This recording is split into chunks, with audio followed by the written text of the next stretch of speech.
আসসালামু আলাইকুম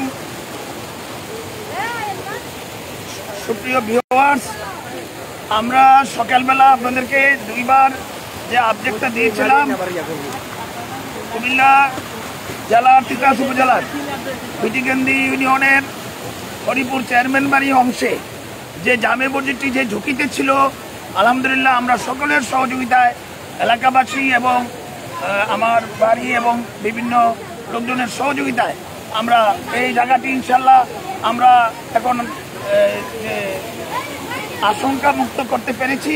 আপনারা ইতিমধ্যে দেখেছেন এই যে আমরা পানির বাদ দিয়ে মোটামুটি যে স্রোত ছিল, এই যে স্রোতের পরিমাণ অনেকটা কমে গেছে আলহামদুলিল্লাহ। যে মসজিদটি যে আমরা যে ঝুঁকিতে ছিল, এই যে মসজিদটি যে ঝুঁকিতে ছিল, এই মসজিদটি ইনশাল্লাহ আমরা সকাল থেকে প্রাণপণ চেষ্টা করে মসজিদটার যে ভাঙ্গন রোধটা আমরা মোটামুটি পানির গতিটা কমায় আনতে সক্ষম হয়েছি।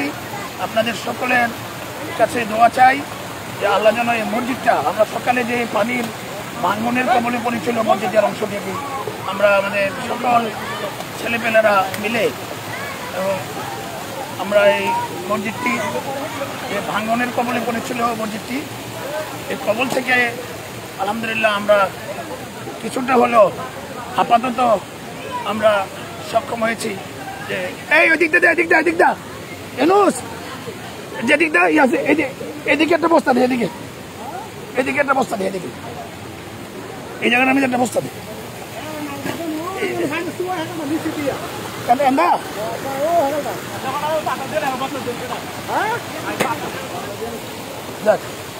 আলহামদুলিল্লাহ আপনাদের দোয়ায় যে মসজিদের যে ঝুঁকিটা ছিল, যেখান নিয়ে ভাঙনের কবলিত হয়ে মসজিদটা ভাঙনের দিকে আশঙ্কায় ছিল, আলহামদুলিল্লাহ মসজিদটা আমরা আশা করি পানির গতি কমে আসছে।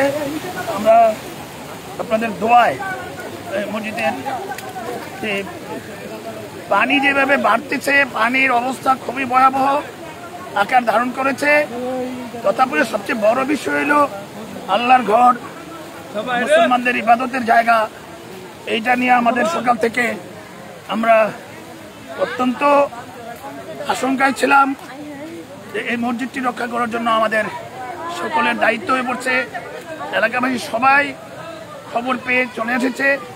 আলহামদুলিল্লাহ আমরা মসজিদটার জন্য আমরা সকালবেলা সবাই আমরা চেষ্টা করেছিলাম। আশা করি মসজিদটি আপাতত আশঙ্কামুক্ত, কারণ পানির স্রোত যেভাবে মসজিদের পাশ গেছে, নদীটি রাস্তাটি ভাঙনের কবলে পড়েছিল। আমরা এখন স্রোতের পরিমাণ অনেকটাই কম, স্রোত নাই। স্রোত না থাকলে ইনশাল্লাহ মসজিদটি এদিকে ইনুস এই জায়গার কোনো অবস্থা দেবে। স্রোত না থাকলে আশা করি মসজিদটি ইনশাল্লাহ রক্ষা পাবে, আমাদের বিশ্বাস। আল্লাহর ঘর রক্ষা করার মালিক মহান আল্লাহ পাক। আমরা শুধু উসিলা মাত্র আমরা চেষ্টা করে যাচ্ছি, যেভাবে এই যে পানির স্রোত যেভাবে ছিল সকালবেলা, আপনারা তো সকালবেলা ছিলেন, স্রোত আমরা মোটামুটি নিয়ন্ত্রণে নিয়ে এসেছি। ভাঙ্গন মোটামুটি নিয়ন্ত্রণে চলে এসেছে। এই ভাঙ্গনটা, এই যে নদীর স্রোতটা, এই যে নদীর যেভাবে পানির যে স্রোত, এই স্রোতটা এখান থেকে যে এই মসজিদটার দিকে আপনার ধাক্কা লাগছিল, এখন আলহামদুলিল্লাহ মোটামুটি এদিকে এটার উপরে দেখ। তো মোটামুটি দেখছেন ওইদিকে পানির অবস্থা কি, পানি বেড়েই চলেছে। পানির অবস্থা খুবই ভয়াবহ। এই যে নদীর, এটা হলো ডুবন্ত বাঁধের উপরে পানি। এই যে গোমতী নদীর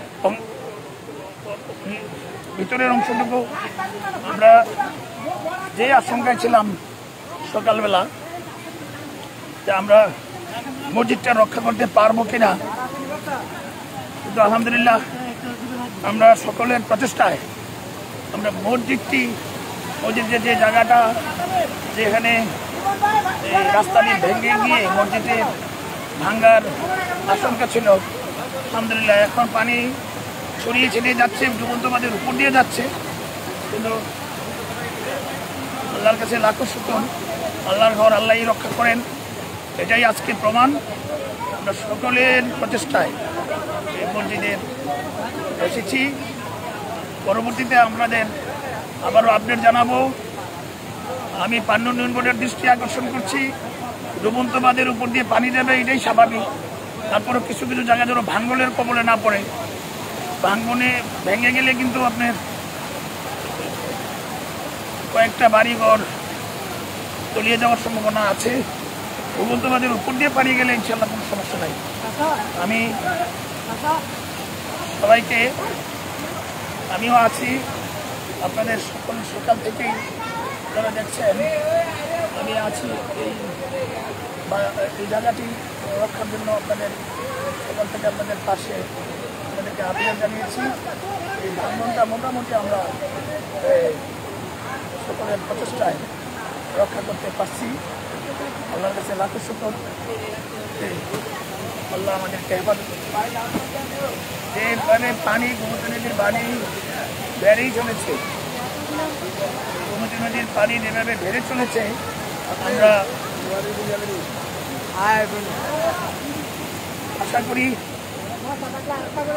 আল্লাহর রহমতে নদীটা থেকে ইয়ে হবে। কিন্তু পানিরও বিপদ খুবই ভয়াবহ। আপনারা সবাই নিরাপদ স্থানে থাকবেন।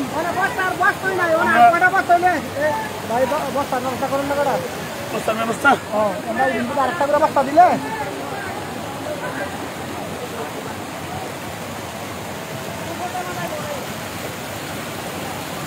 পানি গোমতী নদীর ডুবন্তবাদের উপর দিয়ে প্রবাহিত হচ্ছে, এটা সমস্যা নেই। কিন্তু ভেঙে গেলে কোনো জায়গায় যদি ভাঙ্গার কবলে পড়ে তাইলে ভয়াবহ অবস্থার সৃষ্টি হয়।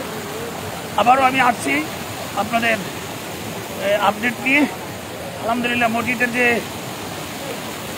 আতঙ্কটা ছিল, মসজিদের যে আশঙ্কাটা ছিল, আশা করি মসজিদের আশঙ্কাটা আমরা মোটামুটি করেছি। দেখছেন পানির অবস্থা কি, আমরা যেভাবে বাদ দিয়ে আসছি, পানির অবস্থা খুবই ভয়াবহ। অপর প্রান্তে পানি খুবই ভয়াবহ অবস্থা, পানিবন্দী হয়ে পড়ছে। এই নদীর পাড়ে অবস্থিত হাজার হাজার লোক পানিবন্দী হয়ে পড়েছে। কিন্তু এই ডুবন্তবাদের উপর দিয়ে পানি যদি ওই পারে চলে যায় তাহলে আমার ইউনিয়নের পশ্চিমাংশে প্রায় 10টি গ্রাম তলিয়ে যাবে, আর অপর দিকেও আছে 11টি গ্রাম। তো অপর দিকে মোটামুটি বেড়িবাঁধ থাকায় ওইখানে অপর দিকে পানির আশঙ্কাটা একটু কম। তবে এদিকে পানি আমার ইউনিয়নে পশ্চিমাংশে 10টা গ্রাম রয়েছে। আমার ইউনিয়ন ছাড়িয়ে অন্যান্য ইউনিয়নও এর প্রভাব পড়তে পারে। ধন্যবাদ আপনাদেরকে। আলহামদুলিল্লাহ পানির যে গতি ছিল, গতিটা আমরা অনেকটা কমায় আনতে সক্ষম হয়েছি ইনশাআল্লাহ সকলের প্রচেষ্টায়। ধন্যবাদ। আসসালামু আলাইকুম।